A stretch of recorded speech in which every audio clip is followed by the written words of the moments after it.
ನಮಸ್ಕಾರ ರೀ ಎಲ್ಲರಿಗೂ ರಮ್ಯಾ ಮನೆ ಅಡುಗೆ ಚಾನಲ್ಗೆ ಸ್ವಾಗತ. ನಾವಿವತ್ತು ಹಬ್ಬದಲ್ಲಿ ಮಾಡುವಂಥ ಸೇವ್ನ ಮನೆಯಲ್ಲಿ ಹೇಗೆ ಮಾಡ್ಕೋದು ಅಂತ ಹೇಳಿ ನೋಡೋಣ. ಹಬ್ಬದಲ್ಲಿ ಹೊರಗಡೆ ಸೇವ್ ತರೋ ಬದಲು ಮನೆಯಲ್ಲೇ ಈ ಥರ ಗರಿ ಗರಿಯಾಗಿ ಸೇವ್ನ ಮಾಡ್ಕೊಳ್ಬೋದು. ಇದನ್ನು ಮಾಡ್ಲಿಕ್ಕೆ ಜಾಸ್ತಿ ಇಂಗ್ರೀಡಿಯೆಂಟ್ಸ್ ಏನು ಬೇಕಾಗಿಲ್ಲ, ಹಾಗೆ ಜಾಸ್ತಿ ಟೈಮ್ನೂ ಕೂಡ ಹಿಡಿಯೋದಿಲ್ಲ. ಬೇಗನೆ ಜಟ್ಪಟ್ಟಾಗಿ ರೆಡಿ ಆಗುವಂಥದ್ದು. ನೋಡ್ಬೋದು ಎಷ್ಟು ಕ್ರಿಸ್ಪಿಯಾಗಿ ಸೇವ್ ರೆಡಿ ಆಗಿದೆ ಅಂತ ಹೇಳಿ. ಇವಾಗ ಹೇಗೆ ಮಾಡೋದಂತ ಹೇಳಿ ನೋಡೋಣ. ಅದಕ್ಕಿಂತ ಮುಂಚೆ ಇನ್ನೂ ಚಾನಲ್ಗೆ ಯಾರು ಸಬ್ಸ್ಕ್ರೈಬ್ ಆಗಿಲ್ಲ ದಯವಿಟ್ಟು ಚಾನಲ್ನ ಸಬ್ಸ್ಕ್ರೈಬ್ ಮಾಡ್ಕೊಳ್ಳಿ. ಸೇವ್ ಮಾಡಲಿಕ್ಕೆ ಒಂದು ಮಿಕ್ಸಿಂಗ್ ಬೌಲ್ ತೊಗೊಂಡಿದ್ದೀನಿ. ಅದಕ್ಕೇ ಒಂದು ಅರ್ಧ kg ಆಗೋಷ್ಟು ಕಡಲೆ ಹಿಟ್ಟನ್ನು ಹಾಕ್ತಾ ಇದ್ದೀನಿ. ನಾನಿಲ್ಲಿ ಪ್ಯಾಕೆಟ್ ಕಡಲೆ ಹಿಟ್ಟನ್ನು ಬಳಸ್ತಾ ಇದ್ದೀನಿ. ನೀವು ಬೇಕಾದರೆ ಕುಲ್ಲ ಹಿಟ್ಟಿಂದನೂ ಸಹ ಸೇವನ್ನ ಮಾಡ್ಕೊಳ್ಬೋದು. ಇವಾಗ ಅದೇ ಹಿಟ್ಟಿಗೆ 1 ಚಮಚದಷ್ಟು ಅರಿಶಿನ ಪುಡಿನ ಹಾಕ್ಕೊಂಡಿದ್ದೀನಿ. ನಂತರ 1 ಚಮಚದಷ್ಟು ಖಾರದ ಪುಡಿ ಹಾಕ್ಕೊಂಡಿದ್ದೀನಿ. ನಾನಿಲ್ಲಿ ಸ್ವಲ್ಪನೇ ಖಾರ ಹಾಕಿ ಮಾಡ್ತಾ ಇದ್ದೀನಿ. ನೀವು ಖಾರ ಎಷ್ಟು ತಿನ್ನೋಕ್ಕೆ ಇಷ್ಟಪಡ್ತೀರೋ ಅಷ್ಟನ್ನು ಹಾಕ್ಕೊಳ್ಬೋದು. ಹಾಗೆ ಒಂದು ಅರ್ಧ ಚಮಚದಷ್ಟು ಅಜ್ವೈನನ್ನು ಹಾಕ್ಕೊಂಡು ನಂತರ ಒಂದು ಸ್ವಲ್ಪ ಇಂಗನ್ನು ಹಾಕ್ಕೊಂಡಿದ್ದೀನಿ. ಇವಾಗ ರುಚಿಗೆ ತಕ್ಕಷ್ಟು ಉಪ್ಪನ್ನು ಹಾಕ್ಕೊಳ್ಳೋಣ. ಉಪ್ಪನ್ನು ಆದಷ್ಟು ಸ್ವಲ್ಪನೇ ಹಾಕ್ಕೊಳ್ಳಿ. ಎಣ್ಣೆಯಲ್ಲಿ ಕರಿಯೋದ್ರಿಂದ ಉಪ್ಪನ್ನು ಸ್ವಲ್ಪನೇ ಹಾಕ್ಕೊಂಡು ಮಾಡೋದು ಒಳ್ಳೆಯದು. ಇವಾಗ ಇದನ್ನೆಲ್ಲ ಚೆನ್ನಾಗಿ ಡ್ರೈ ಮಿಕ್ಸ್ ಮಾಡ್ಕೊಳ್ಳೋಣ. ಹಿಟ್ಟು ಎಷ್ಟಿರುತ್ತೆ ನೋಡಿಕೊಂಡು ಅದಕ್ಕೆ ತಕ್ಕಂಗೆ ಎಲ್ಲನೂ ಹಾಕ್ಕೊಳ್ಬೇಕು. ನಂತರ ನಾನಿಲ್ಲಿ ಒಂದು 3-4 ಚಮಚದಷ್ಟು ಕುಕ್ಕಿಂಗ್ ಆಯಿಲನ್ನು ಸೇರಿಸ್ತಾ ಇದ್ದೀನಿ. ಅಡುಗೆಗೆ ಯಾವ ಎಣ್ಣೆ ಬಳಸ್ತೀವೋ ಆ ಎಣ್ಣೆನ ಹಾಕ್ಕೊಳ್ಳಿ. ನಾನಿಲ್ಲಿ ಒಂದು 3-4 ಚಮಚದಷ್ಟು ಎಣ್ಣೆನ ಹಾಕ್ಕೊಂಡು ಇವಾಗ ಇದನ್ನೊಮ್ಮೆ ಚೆನ್ನಾಗಿ ಮಿಕ್ಸ್ ಮಾಡ್ಕೊಳ್ಳೋಣ.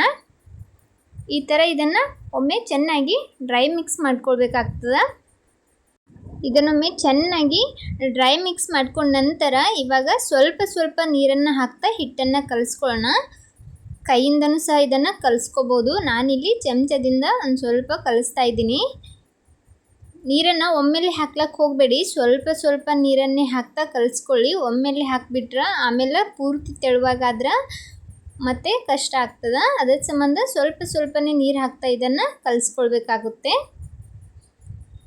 ಇದಕ್ಕೆ ಎಷ್ಟು ನೀರು ಹತ್ತುತ್ತಾವೆ ನೋಡಿಕೊಂಡು ಸ್ವಲ್ಪ ನೀರು ಹಾಕ್ತಾ ಇದನ್ನು ಕಲಿಸ್ಕೊಳ್ಳಿ. ತುಂಬ ಗಟ್ಟಿಯಾಗಿ ಏನು ಕಲಿಸ್ಕೊಳ್ಳೋದು ಬೇಡ, ಒಂದು ಸ್ವಲ್ಪ ತೆಳುವಾಗಿ ಕಲಿಸ್ಕೋಬೇಕಾಗುತ್ತೆ. ನನಗೆ ಆ ಪಾತ್ರೆ ಚಿಕ್ಕದು ಅನ್ನಿಸ್ತು, ಅದಕ್ಕೋಸ್ಕರ ಒಂದು ದೊಡ್ಡ ಪರಾತ್ ತಗೊಂಡು ಅದರೊಳಗೆ ಹಿಟ್ಟು ಹಾಕ್ಕೊಂಡು ಕಲಿಸ್ಕೊಂಡಿದ್ದೀನಿ. ಈ ಕನ್ಸಿಸ್ಟೆನ್ಸಿಯಲ್ಲಿ ಹಿಟ್ಟು ಇರಬೇಕಾಗ್ತದೆ. ನೋಡ್ಬೋದು. ಇದನ್ನು ರೆಸ್ಟಿಗೆ ಇಡೋದು ಬೇಡ, ಬೇಗನೆ ಮಾಡ್ಕೊಳ್ಬೋದು. ಹಿಟ್ಟು ಕಲಸಿದ ತಕ್ಷಣ ಆರಾಮಾಗಿ ಮಾಡ್ಕೊಳಕ್ಕೆ ಬರುತ್ತೆ. ಈ ಕಡೆ ಎಣ್ಣೆನೂ ಸಹ ಕಾಯಲಿಕ್ಕೆ ಇಟ್ಕೊಂಡಿದ್ದೆ ನಾನು ಹಿಟ್ಟು ಕಲಿಸೋವರೆಗೂ. ಇವಾಗ ಎಣ್ಣೆ ಕಾಯ್ದಿದೆ.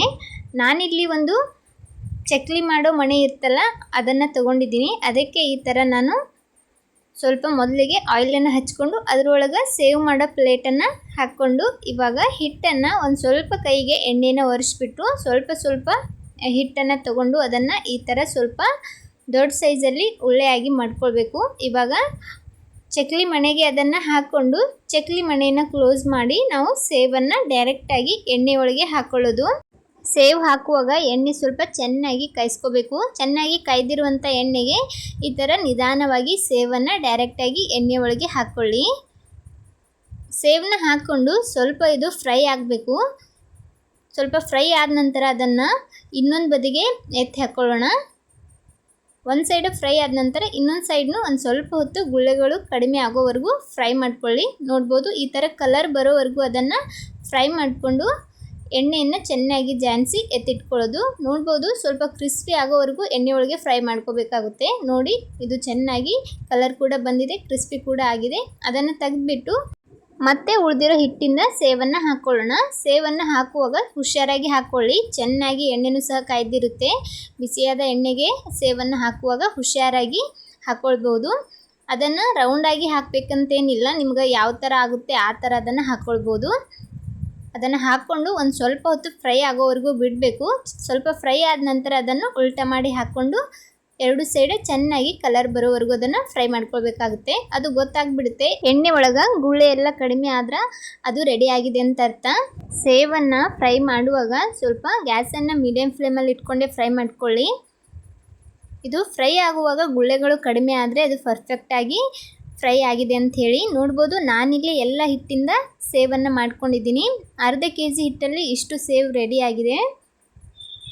ಕಲರ್ ಕೂಡ ತುಂಬ ಚೆನ್ನಾಗಿ ಬಂದಿದೆ, ತುಂಬ ಕ್ರಿಸ್ಪಿ ಕೂಡ ಆಗಿದ್ದಾವೆ. ನಾನಿಲ್ಲಿ ನಿಮಗೊಂದು ತೋರಿಸ್ತಾ ಇದ್ದೀನಿ ಯಾವ ಥರ ಸೇವ್ ಬಂದಿದೆ ಅಂತ. ನೋಡಿ ಎಷ್ಟು ಪರ್ಫೆಕ್ಟಾಗಿ ಸೇವ್ ಬಂದಿದೆ ಅಂತ ಹೇಳಿ. ನಾನಿಲ್ಲಿ ಅಕ್ಕಿ ಹಿಟ್ಟು ಏನು ಹಾಕಕ್ಕೆ ಹೋಗಿಲ್ಲ, ಆದರೂ ಕೂಡ ಇಷ್ಟು ಕ್ರಿಸ್ಪಿಯಾಗಿ ಸೇವ್ ರೆಡಿಯಾಗಿದೆ.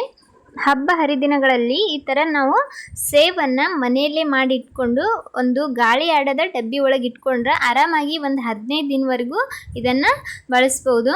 ಮಕ್ಕಳಿಗೂ ಸಹ ಆರಾಮಾಗಿ ತಿನ್ಲಿಕ್ಕೆ ಕೊಡ್ಬೋದು. ನೋಡಿದ್ರಲ್ಲ ಯಾವ ಥರ ಮನೆಯಲ್ಲೇ ಕ್ರಿಸ್ಪಿ ಆದಂಥ ಪ್ಲೇನ್ ಸೇವನ್ನ ಮಾಡ್ಕೊಳ್ಬೋದು ಅಂಥೇಳಿ. ಈ ರೆಸಿಪಿ ಇಷ್ಟ ಆದರೆ ನೀವು ಸಹ ಟ್ರೈ ಮಾಡಿಬಿಟ್ಟು ಹೇಗಾಗಿತ್ತು ಅಂಥೇಳಿ ಕಮೆಂಟ್ ಮಾಡಿ. ಹಾಗೆ ಲೈಕ್, ಶೇರ್, ಸಬ್ಸ್ಕ್ರೈಬ್ ಮಾಡೋದನ್ನು ಮರಿಬೇಡಿ. ನನ್ನ ವಿಡಿಯೋ ನೋಡುತ್ತಿರುವವರಿಗೆಲ್ಲ ಧನ್ಯವಾದಗಳು.